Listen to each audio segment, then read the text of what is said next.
Cancheiro. A apresentação: Nicolas Wagner.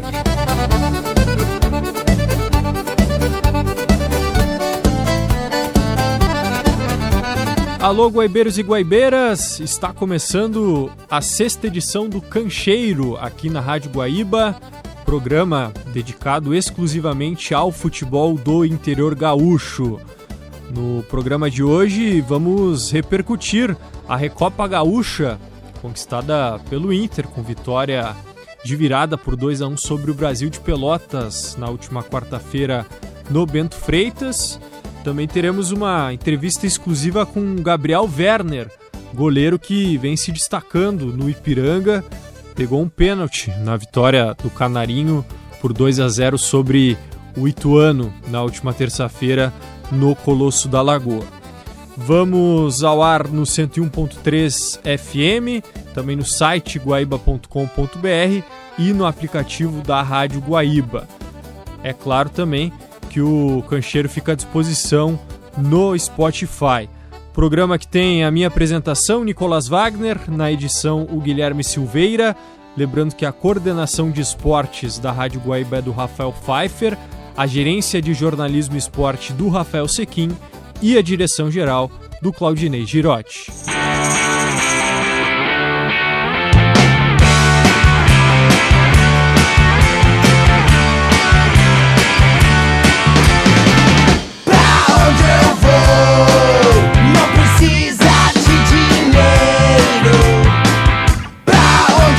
Bom, começamos o Cancheiro falando sobre a Recopa Gaúcha, que aconteceu na última quarta-feira no Bento Freitas, em Pelotas, reunindo o Brasil, campeão da Copa FGF de 2025, e o Inter, campeão do Campeonato Gaúcho de 2025.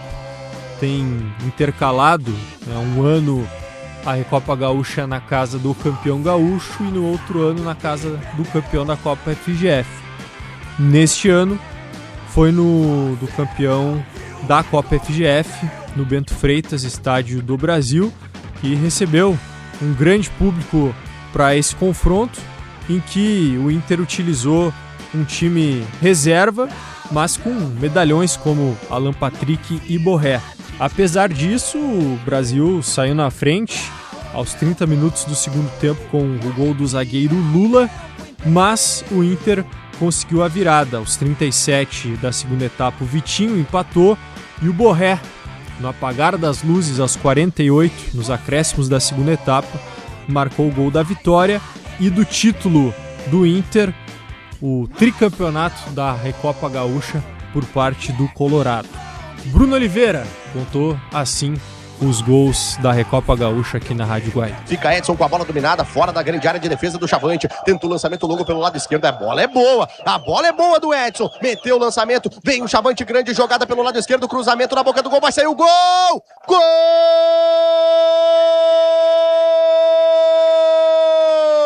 Lula na boca do gol, tava curtindo uma de centroavante o zagueiro Chavante, e aí de cabeça, sem marcação, sem o Antony pelo caminho, botou pro fundo da rede. O Brasil de Pelotas tá abrindo o placar na Recopa Gaúcha. Ronaldo dominou, tocou ela com Bruno Tabata, tentou o chute de fora da área, explodiu na marcação, volta ainda com o Inter pelo lado direito. Brian Aguirre meteu o cruzamento, na marca do pênalti veio o golpe de cabeça! Gol!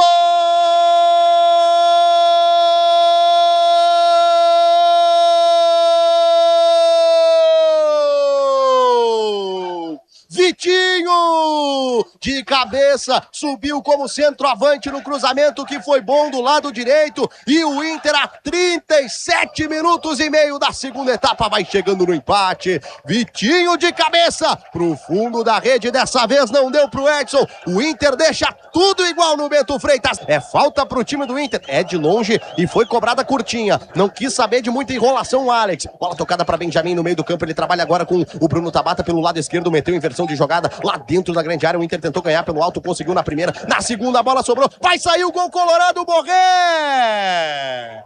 Gol!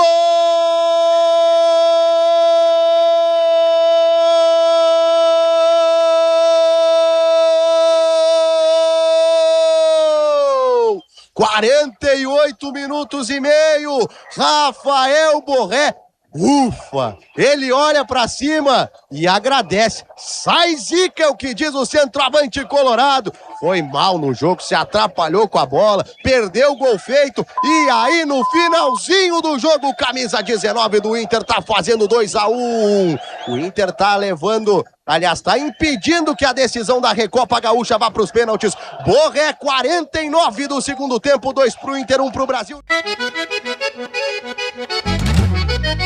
Tá aí, Bruno Oliveira, contando aqui na Rádio Guaíba a vitória de virada do Inter, que garantiu o tricampeonato da Recopa Gaúcha para o Colorado em cima do Brasil de Pelotas. Mas a gente segue com a repercussão e no lado chavante. O técnico Gilson Maciel concedeu entrevista coletiva depois do jogo no Bento Freitas e, apesar de frustrado pelo resultado final, por ter perdido o título, sendo que o Brasil chegou a estar ganhando com o gol do Lula aos 30 do segundo tempo. Apesar disso, o Gilson valorizou a atuação do chavante nesse confronto com o Inter. A gente montou uma estratégia contra um time da grandeza do Internacional, onde eles valorizaram muito. A equipe do Internacional hoje tinha acho que 4 ou 5 jogadores que há pouco tempo eram titulares. Borré, Alan Patrick, que é a grande referência técnica deles, né? Tanto que acabou saindo. Então a gente montou uma estratégia para neutralizar principalmente os lados, marcar o centro.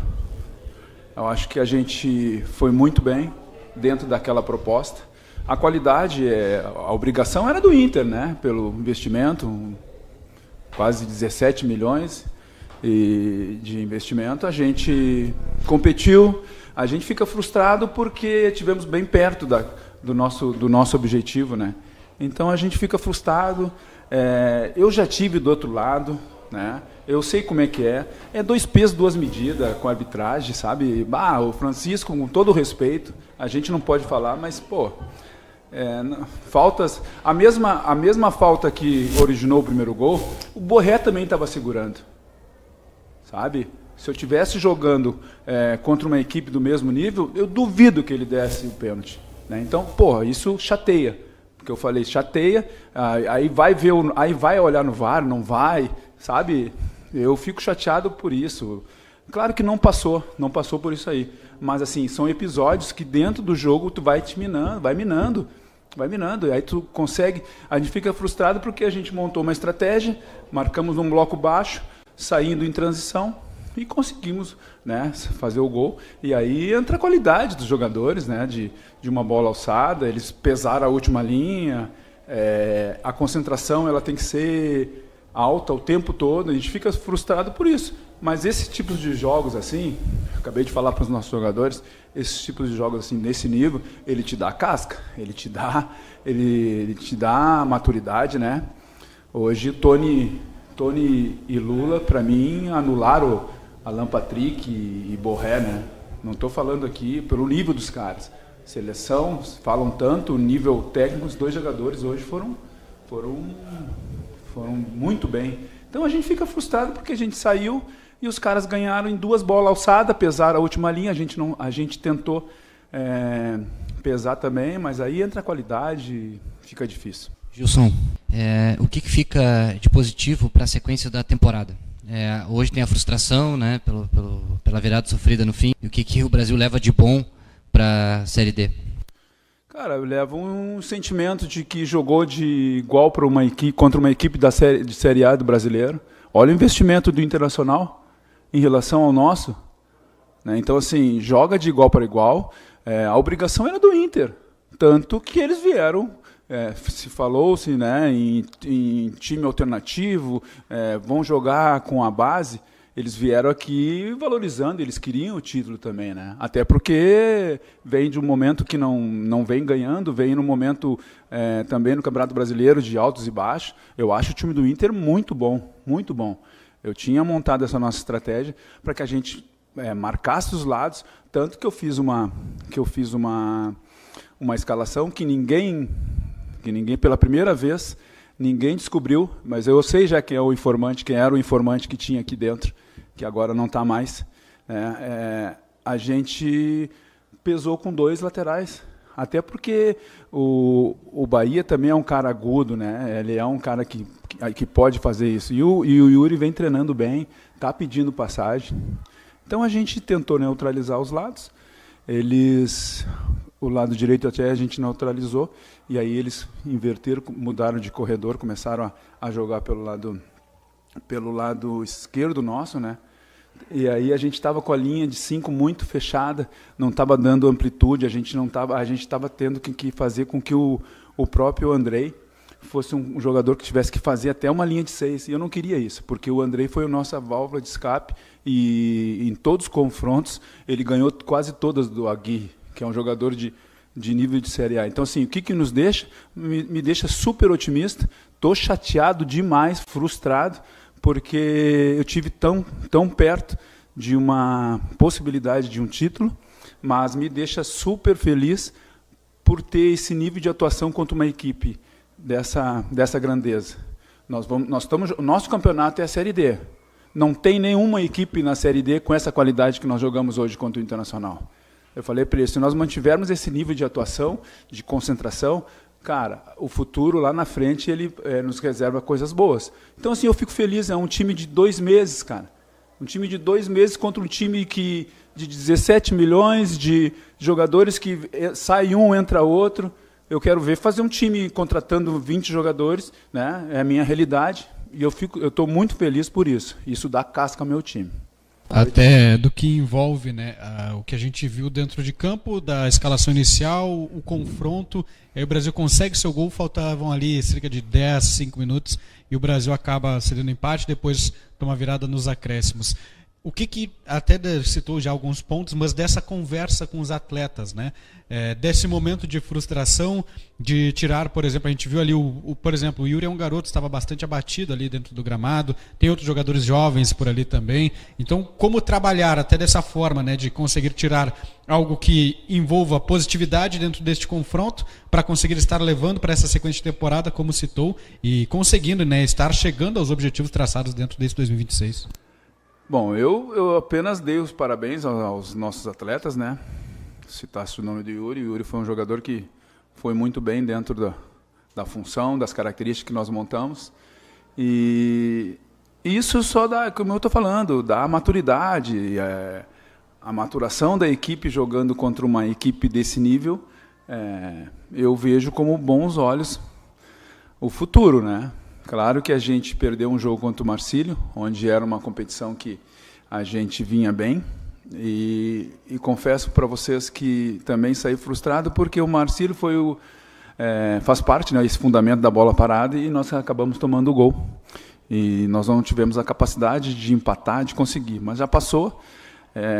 Eu nem falei com ele sobre isso, porque nós mudamos a chave, focamos na decisão.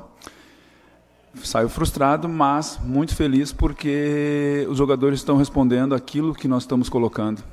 O torcedor deve ter saído daqui com um sentimento de perder um jogo desse, mas viu que é uma equipe que entrega, que busca. É uma característica minha, né? Eu fico chateado porque praticamente eu fui criado aqui, né? Eu trabalhei aqui, eu fui jogador aqui, eu sei como é que é. Quando nós fizemos o gol, ainda eu pensei, essa energia ela é muito boa comigo, né? Então eu saio frustrado, eu sinto tanto quanto o torcedor, até muito mais, porque é o meu trabalho, eu vivo disso aqui, né? Então, assim, a gente sai feliz ao mesmo tempo pelo que nós apresentamos, né? O meu telefone não para de receber mensagens de treinadores, amigos, dizendo, vocês fizeram um baita jogo. Então, assim, fica um sentimento que a gente fez um enfrentamento de igual para igual, com uma proposta diferente. Vai dizer, jogamos atrás. É a proposta. Eu não posso abrir contra a qualidade de Borré, de Alan Patrick, de um Kaique, né? Então, a gente fez uma proposta, fizemos um jogo que a gente teve enfrentamentos. Nós ganhamos muitas vezes os duelos, principalmente com o Andrei, e vislumbrando um futuro que a gente pensa em atingir, que é um acesso à Série C.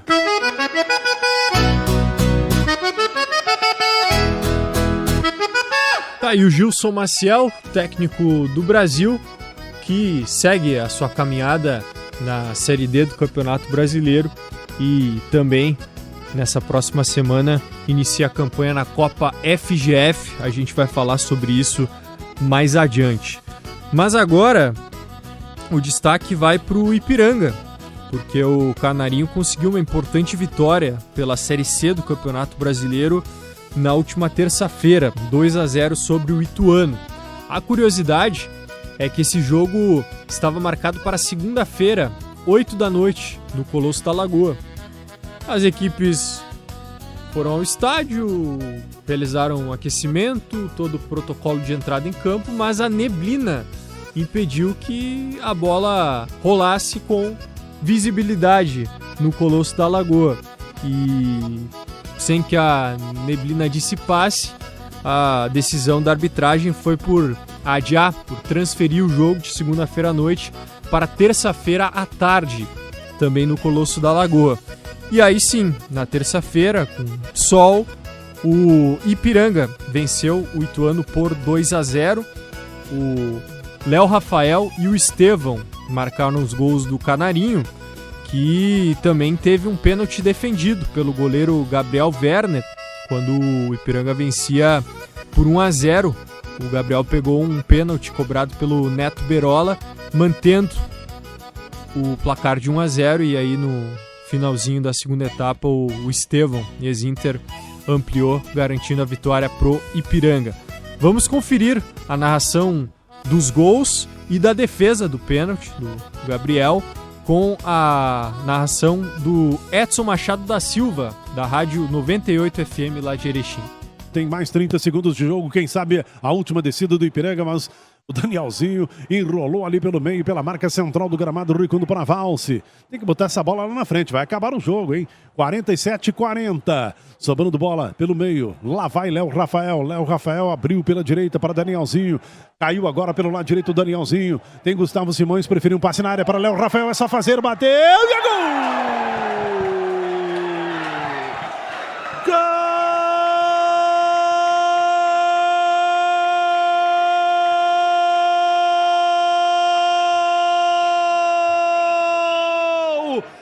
Do Ipiranga, aos 48 minutos, no apagar das luzes, Léo Rafael recebeu um passe na medida, e aí o zagueiro chegou um pouquinho tarde, ele bateu entre as pernas do goleiro Wesley, chute rasante, abre o placar o Ipiranga, 1 para o Canário, 0 para o Ituano, a rede balança e a galera dança. Vamos ver, goleiro do Ipiranga concentrado lá sob a risca. Juizão vai lá, fala com o Gabriel, tá tudo certo. Neto Berola na bola. Só espera, aguarda a autorização do senhor Jodias Nascimento Souza, o árbitro do Rio de Janeiro. Atenção, o momento agora é do Ituano. Torcida vaia. Partiu pra bola, correu, bateu, pegou o goleiro, voltou. No poste, o segundo chute. Erra o pênalti, mas uma defesa sensacional do goleiro. Vem de novo o time de Ipiranga, Lucas Ramos com a bola, pedalou, levou, passou por 1 por 2, tocou, boa bola na direita para Danielzinho, foi pro drible, que jogada para Estevão, vai marcar, bateu no gol! Golaço! Golaço! Estevão! Grita comigo, torcedor! Gol!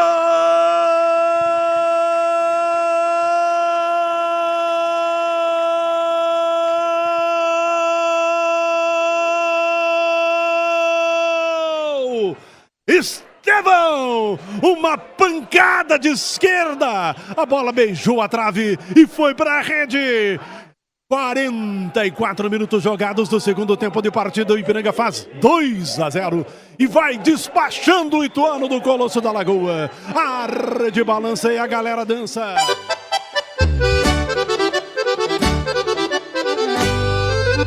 Tá aí. Narração do Edson Machado da Silva, da Rádio 98 FM de Erechim, da vitória do Ipiranga por 2-0 sobre o Ituano. Com esse resultado, o Canarinho subiu para a 4ª colocação da Série C do Campeonato Brasileiro com 10 pontos conquistados. O outro representante gaúcho na Série C é o Caxias, que é o 11º colocado com 7 pontos. E os dois gaúchos, inclusive, entram em campo neste domingo, por mais uma rodada da Série C. O Caxias enfrenta o Barra em Santa Catarina, às 5 horas da tarde, e o Ipiranga, também em Santa Catarina, enfrenta o Brusque às 7h30 da noite. O Caxias, além da Série C do Campeonato Brasileiro, também estava disputando a Copa Sul-Sudeste, mas acabou sendo eliminado na última rodada da fase classificatória que aconteceu nesta semana que passou. O Caxias enfrentou o São Bernardo, no estado de São Paulo, lá no ABC Paulista, e jogou boa parte da partida com um homem a mais, depois da expulsão de um jogador do São Bernardo. Até saiu na frente no marcador, no finzinho do jogo, aos 40 minutos do segundo tempo, o Ravanelli marcou o gol do Grená, mas o São Bernardo conseguiu o empate logo depois, aos 43, com o gol do Felipe Garcia. E aí, como o Novo Horizontino venceu Volta Redonda por 2-1, o Caxias, tendo ficado só no empate com o São Bernardo, acabou sendo eliminado, terminou na 3ª colocação do seu grupo, deu adeus à Copa Sul-Sudeste. Outro representante gaúcho nessa competição foi o Juventude, que já estava eliminado antes mesmo da última rodada da fase classificatória, mas se despediu com dignidade, venceu a primeira na competição, 2-1 sobre o Tombense, esse jogo que foi no Estádio do Vale em Novo Hamburgo. Raí Breno e Cauã Costa marcaram os gols do Juventude, enquanto Luiz Felipe marcou para o Tombense.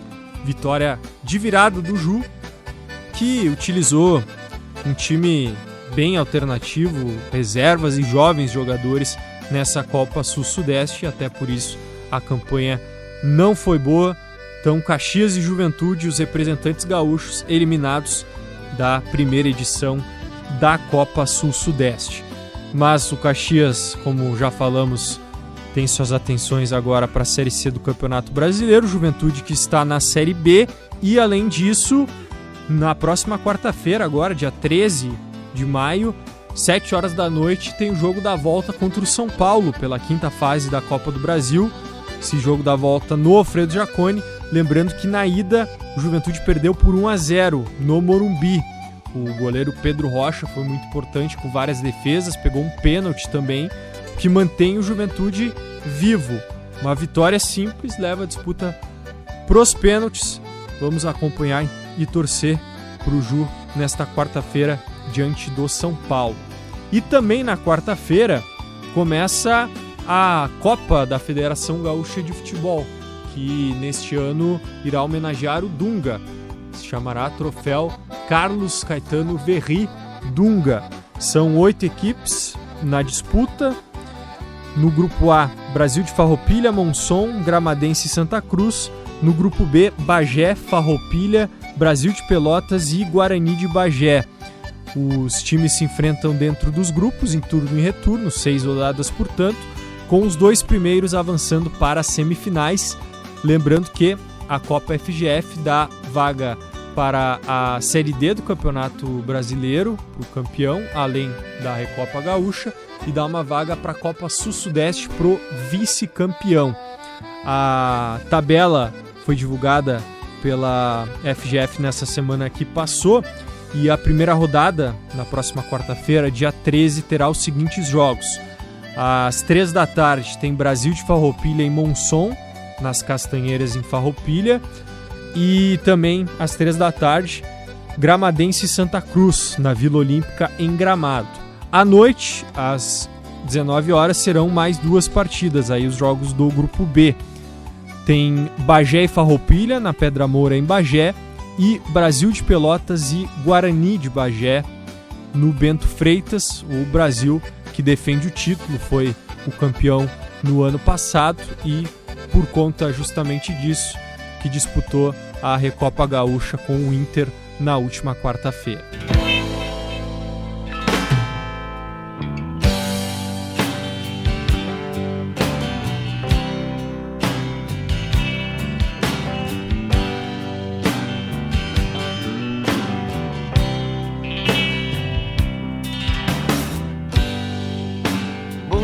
do sol nascente.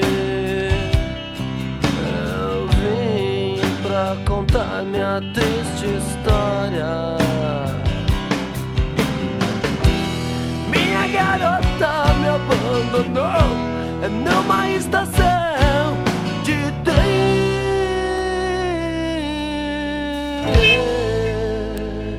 Shopping Sound Blues. Bom, a gente falava antes sobre a vitória do Ipiranga diante do Ituano pela Série C do Campeonato Brasileiro, e tá na linha com a gente um dos personagens do jogo, o goleiro Gabriel Werner do Canarinho, que defendeu um pênalti nesse jogo. Tudo bem, Gabriel? Prazer falar contigo aqui na Rádio Guaíba. Como é que tá? Tudo bem? Prazer é meu. Tô muito grato de poder estar aqui vindo falar com vocês. E estamos aí para responder as perguntas aí e todos os questionamentos. Vamos começar por esse jogo e esse momento especial para ti, Gabriel, defendendo um pênalti fundamental nessa vitória diante do Ituano pela Série C. O pênalti foi a cereja do bolo, vamos assim dizer, né? A gente trabalha para isso, foi algo que a gente comentou bastante, muito estudado. Um jogo antes, no jogo do Caxias, também teve um pênalti, acabou que eu não consegui defender, mas nesse jogo fui feliz, tive a oportunidade ali para contemplar uma vitória maravilhosa, foi com um pênalti defendido, né? Foi do jeito certo, do jeito que tinha que ser, e como eu sempre falei, né? O importante é a vitória e o pênalti veio só pro algo a mais. Foi o primeiro pênalti que tu defendeu na carreira como profissional, Gabriel, ou já tinha pegado algum pênalti? Não, eu tinha pegado na Copa Santa Catarina no passado, pela Chape, né? Uhum. Eu defendi um pênalti no jogo contra o Santa Catarina. Esse foi o segundo. E como é que é a preparação, o estudo, porque a gente vê muito em níveis mais altos, né, em Brasileirão Série A, na Europa, que tem um estudo bem aprofundado ali dos analistas de desempenho para saber como é que cada jogador bate, mas no contexto do Ipiranga, imagino que seja um pouco mais complicado para ter essas informações, embora o Neto Berola já seja um jogador mais conhecido, que tu defendeu a cobrança dele do Ituano, né? É exatamente o que você comentou agora. O Neto é um jogador que tem uma carreira um pouco mais sólida, um pouco mais, já jogou mais jogos, então foi um pouco mais fácil achar, né? E a gente tem esse estudo, claro. O treinador de goleiro, né, o Thiago, ele faz esse estudo bem aprofundado, então foi passado para mim em pré-jogo ali alguns batedores prováveis, se tivesse pênalti, um deles era o Neto, tinha o Bruno Mezenga, então eu tinha algum scout já preparado pré-jogo, né, tinha feito análise, o Neto era um cara que tinha bastante pênalti, inclusive batido no meio, mas ali na hora foi mais pela intuição, né, ele, como eu falei, ele tinha alguns pênaltis no meio, mas também tinha pênalti na direita e na esquerda, então vai muito mais na intuição do goleiro, no momento, pelo jeito que ele veio para a bola, a situação toda do jogo, na minha intuição foi que ele ia bater aberto, fui muito feliz na defesa, fui até mais, né, eu passei até da bola, ele bateu, com todo respeito ao Neto, mas ele acabou batendo mal. Sim. E eu passei da bola, acabei dando rebote pro meio, e no rebote ele acabou não fazendo também, então deu tudo certo, né, a verdade é essa. Bacana esses detalhes, e esse jogo contra o Ituano teve uma peculiaridade, né, Gabriel, da neblina na segunda-feira à noite, e aí teve o adiamento para terça à tarde. Como é que é para o jogador ter toda a preparação e o jogo não sai ali na hora esperada, e aí tem que, de novo, todo o processo de concentração para jogar na terça-feira à tarde?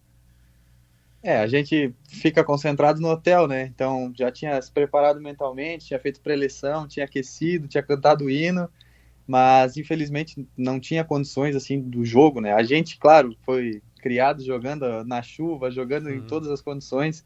A gente sempre quer jogar, né? Pra gente não tem diferença, mas tem que ser sincero, nas situações que estava, infelizmente, Erechim, naquele momento não tinha como, poderia acabar atrapalhando o jogo, né? Não só o exemplo nosso de goleiro, que dificultaria ver a bola num lançamento, até num chute a gol, uma bola pro alto, tu praticamente não enxergava ela, como até pro árbitro ficava ruim de enxergar, né? Talvez o Bandeira não conseguia ver um impedimento, isso poderia estragar o jogo, né? Então é complicado, a gente se aquece, prepara todo mentalmente pro jogo e o jogo acaba não saindo, mas a gente voltou pro hotel, concentrou de novo e E foi pro jogo terça-feira à tarde pronto e preparado para o que fosse acontecer, né? O jogo acabou sendo num horário bom, então o clima completamente oposto do que foi na segunda noite. Na terça à tarde estava um sol, estava calor, então acabou que o clima ajudou bastante e a gente conseguiu fechar com uma vitória importantíssima, né? Sim. Antes da gente falar mais, Gabriel, sobre esse momento do Ipiranga na Série C do Campeonato Brasileiro, queria te ouvir um pouco sobre a tua trajetória, a tua história. Tu é natural de Nova Brécia, aqui no Rio Grande do Sul, né? Isso, eu sou natural de Nova Brécia, eu nasci lá só, na verdade, né? Eu cresci em Capitão, que é uma cidade um pouco menor, que tem 2.800 habitantes. Hoje em dia meus pais, eles têm residência fixa em Lajeado, então eu falo para todo mundo que eu sou natural de Lajeado, né? Que fica mais fácil de entender. Sim. Eu comecei a jogar futebol na escolinha, né? Tanto em Capitão quanto em Arroio do Meio, em Lajeado, nas cidades aos arredores ali. Tive uma passagem pelo Guarani de Venâncio Aires, na base, passei lá pelo Sub-15 e no ano seguinte eu participei do elenco profissional, né? Eu era o quarto goleiro profissional, então o preparador físico, o preparador de goleiro ali do Guarani, né, que era o Gilson e o Zé Lumertz, eles me levaram para a Chape para fazer um teste. Isso foi em 2019, né? Então fui muito feliz naquela semana, passei, fui aprovado e desde então fazia uns 6 anos e meio, né, que eu estava na Chape. Essa foi a minha primeira saída de empréstimo. A primeira vez que eu saí de Chapecó foi essa. Sim. O Zé Lumertz eu conheço, um baita cara, né, Gabriel? Não, o Zé foi... Cara, ele é um fenômeno, eu devo tudo a ele, basicamente, né? Eu tava treinando lá no Guarani no Sub-15 e ele, o treinador de goleiro, né, eles me olharam, viram que tinha perfil e me subiram pro profissional e ali eu comecei a treinar. Foi meu primeiro contato realmente com o futebol, foi graças a eles. E o Zé já havia trabalhado na Chape, então conseguiu esse teste para mim lá, me ajudou muito, ficou comigo lá em Chapecó aquela semana e graças a ele eu tô onde eu tô hoje também. Grande figura, preparador físico experiente aí do nosso futebol do interior gaúcho. E tu sempre quis ser goleiro, Gabriel? Cara, eu sempre gostei, sempre foi uma posição que eu tive um carinho, sempre achava muito legal, né? Tu estragar a graça dos outros, né? Não deixar eles fazer gol. Mas acho que todo goleiro tem essa, né? Que tu é ruim com os pés e tu vai pro gol, né? Então, teve aquela passagem ali, provavelmente dos 10 aos 13 anos, que eu falei que não queria mais, que meu negócio era fazer gol. Mas depois disso eu vi que não adianta. O negócio era ser goleiro, e aí voltei pro gol, e aí, desde então, não sai mais, né? Legal. E tu vai pra Chape com que idade? Eu tinha 15 na época. 15. Como é que foi esse período por lá? Vai muito jovem, né? E não deve ser fácil esse processo de deixar a família, deixar amigos para apostar na carreira de jogador. É um sonho, né? Acho que a maioria dos brasileiros, todo mundo tem esse sonho de ser jogador de futebol. Eu, querendo ou não, eu não fiquei tão longe de casa, né? De Lajeado a Chapecó não é tão longe, então foi difícil no início, não é fácil. Pela Chape eu tive uma passagem muito boa, tanto pela base quanto a época que eu sou profissional. Eu sempre aprendi muito, sempre peguei pessoas muito corretas lá que me ajudaram demais. Então, assim, foram 6 anos e meio com a Chape, ainda tenho contrato com a Chape, mas 6 anos e meio direto lá, então isso me ajudou muito, me fez evoluir, me fez crescer não só como atleta, mas como ser humano.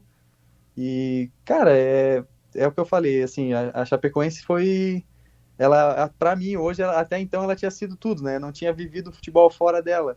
Então é a primeira vez que eu tô saindo e eu só tenho a agradecer a todo mundo, que todo mundo me ajudou muito lá e é um clube que vai ficar para sempre no meu coração, né? Por tudo que fizeram por mim. Claro. Teu contrato com a Chape vai até quando, Gabriel? Eu tenho contrato até o final do estadual do ano que vem. Até Perfeito. Final de abril, no caso de 27. Sim.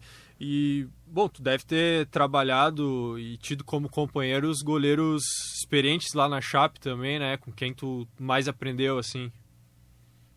Cara, tive vários exemplos na Chape. Tanto ali 19 e 20 eu tive o João Ricardo, que foi um cara que sempre ajudava a gente bastante. 23 teve o Ayrton, que foi um cara que também sempre fazia questão de ajudar a molecada da base. Posso dar exemplo desses últimos anos também, o Léo Vieira, que agora foi pro Bahia, o Rafael Santos, que ainda tá lá, o David, que também passou aqui pelo Ipiranga. Esse pessoal assim, sempre ajudou. O João Paulo, que era da base, subiu profissional 2 anos antes que eu, assim, sempre foram caras que me ajudaram muito, e isso eu acho que é uma parte fundamental, né? Tu sempre ajudar o companheiro, ajudar o mais novo, né? Ajudar, às vezes aquela tua dica que tu dá muda a vida do cara e tu nem percebe. Então, assim, eu só tenho a agradecer também aos atletas que passaram, né? Poderia ter pegado um cara, talvez, que não quisesse ajudar, não tava nem aí, mas não, sempre peguei profissionais de verdade que me ensinaram tudo que eu sei hoje. Basicamente foi esse aprendizado com os profissionais que passaram pela Chape.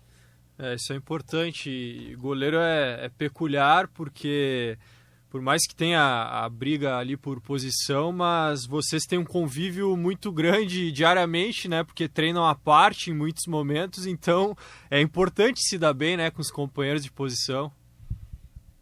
É exatamente como você falou agora. O goleiro, tu tá brigando pela posição, né? Tu quer ser o primeiro, tu quer ser o cara que tá jogando, mas ao mesmo tempo é uma posição completamente diferente no esporte.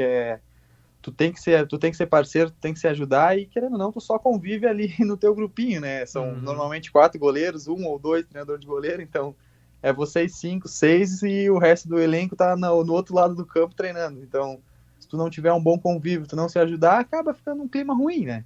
Então, o goleiro sempre se ajuda, goleiros sempre estão unidos, né? Então, tanto no jogo, às vezes a gente conversa, o goleiro do outro time, a gente se ajuda, dá dicas do campo, da iluminação, pro goleiro do rival, né? Porque a gente sabe que não é uma posição fácil, né? Sim, e dentro disso de que só joga um, Gabriel, tu imaginava quando vai pro Ipiranga que jogaria como acabou acontecendo? Porque normalmente, né, quando tem a montagem do elenco, já se tem a ideia, né, quem vai ser o titular, quem vai ser o reserva. Tu chega como um reserva, mas o Zé Carlos acaba tendo algumas falhas ali no gauchão e assume a posição na reta final do estadual. Quando eu fiquei sabendo que tinha sido fechado mesmo o contrato de empréstimo com o Ipiranga, a gente vai atrás, a gente pesquisa, vê quem que é o elenco, quem que faz parte, se tem algum conhecido. E eu sabia claramente que o Zé ia ser o titular. É óbvio que eu não vinha pensando em ser o reserva, eu vim pensando em tomar a titularidade dele, né? Que ele fechou o ano jogando, então eu sabia que se eu viesse com o pensamento de ser reserva, eu nunca iria sair do lugar, né? Mas, com todo respeito ao Zé, também, assim como eu falei antes dos goleiros da Chape, o Zé é um outro excelente goleiro, principalmente o jogo com os pés do Zé, acho que foi um dos melhores que eu já vi jogar. E, cara, o Zé é um cara bem tranquilo, mas ele acabou tendo a lesão no jogo do Inter e, cara, eu sempre me preparei, sempre estive pronto, sempre trabalhei focado, sabendo que um dia eu ia ter uma oportunidade. Isso eu deixo bem claro que o treinador de goleiro aqui, o João, que estava antes também, foi um cara que sempre me ajudou, sempre me manteve motivado, sempre me orientava, né? Falava para manter focado, trabalhando, que quando surgisse a oportunidade era para estar preparado. E ela veio, graças a Deus, pude fazer jogos bons até agora. O primeiro jogo foi contra o Inter, então eu acho que a melhor coisa que teve foi esse jogo do Inter, foi logo o jogo para tirar essa ansiedade, para tirar essa pressão toda. O resultado foi longe do que a gente queria, mas eu acredito que individualmente eu fiz um jogo bom lá contra o Inter, então pude ter uma sequência. O treinador que estava antes, o Raul, ele optou por continuar comigo para a Série C e acredito que eu estou desempenhando na altura que o clube esperava. Sim, aquele jogo contra o Inter, imagino que tenha ficado um sentimento dúbio para ti mesmo, Gabriel. Eu até trabalhei nesse jogo e tu fez grandes defesas, fechou o gol, principalmente no primeiro tempo. Ainda assim, o time foi goleado, então tem esses dois lados da moeda, deve ter sido um sentimento diferente para ti, né? É um sentimento estranho, vamos assim dizer, né? Porque ao mesmo tempo que tu sai de campo, vamos praticamente dizer, satisfeito, né? Porque tu fez um jogo bom, ao mesmo tempo a gente tomou 4, então não foi, como eu falei antes, foi longe do que a gente queria. A gente foi goleado dentro do Beira-Rio, a verdade é essa. Só que pela diferença, principalmente dos clubes, né? O Inter é um clube de Série A, um clube gigante, principalmente no Sul aqui, e o Ipiranga, ele tá numa Série C, é um clube mais abaixo, isso fica claro, né? Todo mundo imaginava que o Inter fosse passar. A gente não queria, obviamente, longe disso, queria ser goleado, né? Queria fazer um jogo bom, queria mostrar o nosso futebol. Fico feliz, como eu falei, fico feliz pelo meu desempenho, mas é complicado. Tu sai de campo feliz, mas ao mesmo tempo tu não pode demonstrar porque tu acabou de ser goleado, né? Uhum. Então foi um jogo atípico, mas eu acho que, como eu falei, foi algo que me fez ganhar forças, me fez ficar mais forte para os próximos jogos, né? Com certeza. E como é que foi tua preparação, principalmente psicológica, para esse jogo contra o Inter? Porque, pô, a tua estreia pelo Ipiranga, num palco de Copa do Mundo, contra um grande adversário, deve ter dado um friozinho na barriga, Gabriel. Ah, deu, né? Não tem nem como. A família toda, meu pai foi o cara que sempre me motivou muito, é colorado fanático, toda a minha família tem vários colorados e como a gente é gaúcho, sempre teve essa briga, vamos assim dizer, né? A metade é colorado, metade é gremista, então foi uma semana, eu fiquei sabendo que iria jogar na terça, basicamente, o jogo foi no sábado, então passei a semana inteira me preparando, não nego que tive algumas noites mal dormidas pensando no jogo, eu assim considero realmente o meu primeiro jogo profissional de verdade Copa Santa Catarina era uma competição profissional pela Chape, tudo, mas a Chape sempre jogou com o time sub-20, então nunca combateve a altura, esse eu considero meu primeiro jogo de verdade profissional, então teve um sentimento, teve aquele frio na barriga na hora de entrar em campo, de olhar pro Beira-Rio, tá pisando naquele gramado, é uma sensação inexplicável e é uma pena, eu falei, uma pena pelo resultado, mas eu fico muito feliz pelo meu desempenho e por tudo que eu pude passar ali. Legal. E como é que tem sido jogar no Ipiranga, que é um clube que aqui no interior do Rio Grande do Sul é referência, Gabriel, pela organização, são anos já na Série C do Campeonato Brasileiro, estabilizado, alguns anos até bateu na trave para subir. Como é que tem sido jogar pelo Ipiranga? Cara, eu sempre acompanhei muito o futebol gaúcho em si, né? Então o Ipiranga sempre foi um clube que eu acompanhava direto, torci muito pro Ipiranga, inclusive em 2024, quando acabou batendo na trave. Para mim é uma honra, é um clube, como você mesmo falou, é um clube que no interior gaúcho é gigantesco. Hoje briga tranquilamente aí para estar entre os 4, 5 melhores clubes do estado. Então, assim, a gente está focado numa Série C, que é uma competição de alto nível no cenário nacional, né? Então, para mim é muito gratificante estar aqui, muito gratificante poder estar jogando e eu tenho certeza que eu sempre vou dar o meu melhor, diferente da camisa que estiver vestindo, mas a do Ipiranga eu acho que tem esse gosto especial, principalmente por eu ser gaúcho, né? Então, sempre acompanhei muito aqui o futebol, não só o futebol, o futsal também aqui de Erechim, então sempre tive ligado ao esporte aqui da cidade, então fico muito feliz de poder estar aqui e espero poder desempenhar dentro de campo o meu sentimento, né? Botar meu sentimento dentro de campo. Sim. E o Ipiranga é um clube, tu deve saber bem, Gabriel, que projeta jogadores, né? Traz uma visibilidade legal e tem o exemplo da tua posição de alguns anos atrás do Kaique, que sai do Ipiranga direto para o Grêmio. Imagino que para ti sirva como inspiração e até tenha pesado no momento de aceitar jogar no Ipiranga, né? Claro, teve essa ideia também, o Ipiranga, pelo fato de jogar um campeonato gaúcho contra Inter, Grêmio, Juventude, né, você tem jogos grandes, você deu o exemplo do Kaique também, que é um cara que saiu daqui e foi jogar uma Série A pelo Grêmio, então a gente sabe que o Ipiranga é uma vitrine muito boa para o futebol nacional e poder desempenhar bem, poder jogar aqui, se Deus quiser sair daqui para um clube maior é uma das principais metas da minha vida, né? Então espero que possa dar tudo certo, continuar fazendo um bom campeonato e aí o que vier depois a gente só fazer as escolhas, né? Sim.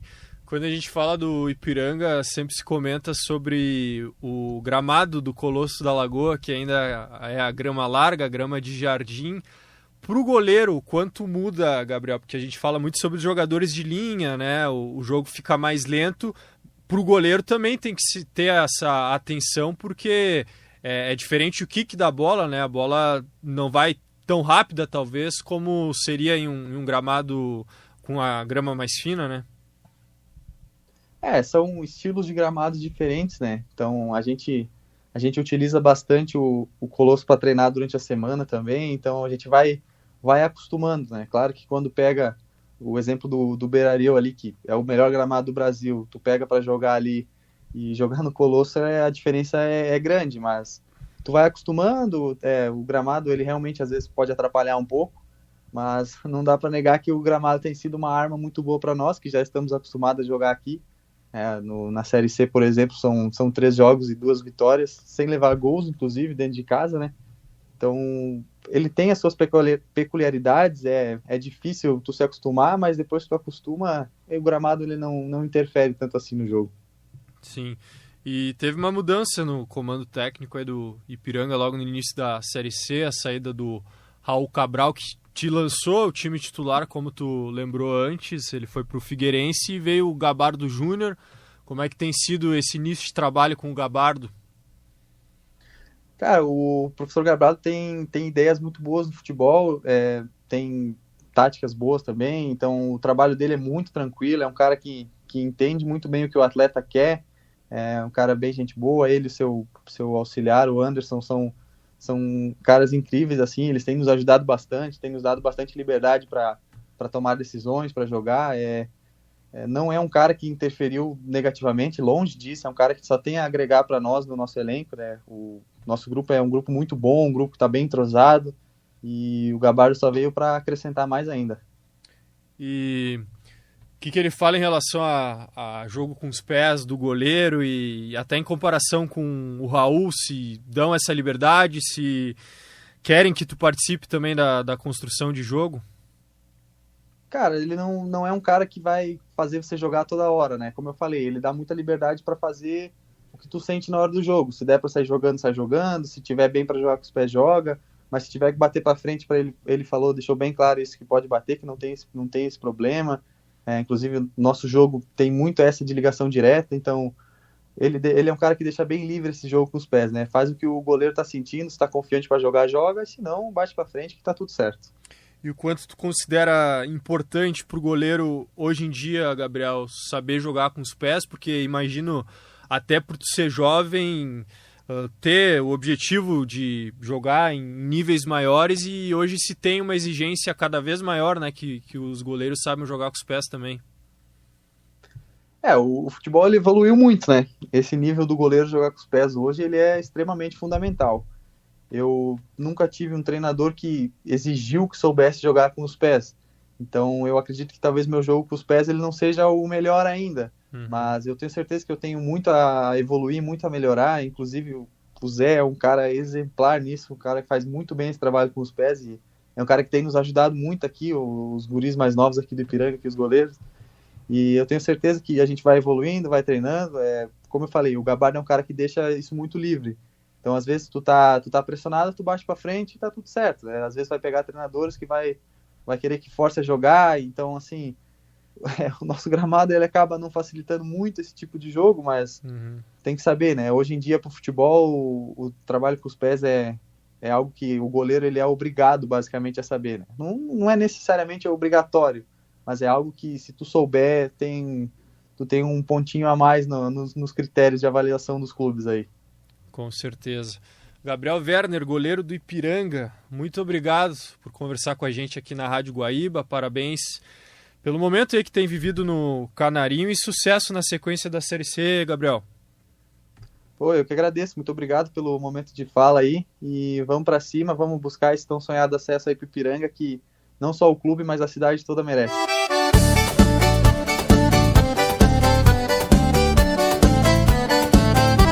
Muito bem, esse foi o Gabriel Werner, goleiro do Ipiranga, apenas 22 anos, vem se destacando aí no Canarinho, goleiro para ficarmos de olho, goleiro gaúcho. Com essa entrevista, encerramos mais uma edição do Cancheiro, agradecendo a tua audiência. Se tiver críticas, elogios, sugestões de pauta, pode mandar pelo nosso WhatsApp da Rádio Guaíba, número 519-9388-7532, 519-9388-7532, ou então pelas redes sociais da Rádio Guaíba, em especial o Guaíba Esporte. O programa fica à disposição na íntegra para conferir no Spotify. Lembrando que o Cancheiro contou com a edição do Guilherme Silveira e a coordenação de esportes da Rádio Guaíba é do Rafael Pfeiffer, a gerência de jornalismo e esporte é do Rafael Sequim e a direção do Claudinei Girotti. Agradeço pela audiência mais uma vez e retornamos no próximo final de semana com muito mais conteúdo sobre o nosso futebol do interior gaúcho. Tá certo? Um grande abraço e até mais.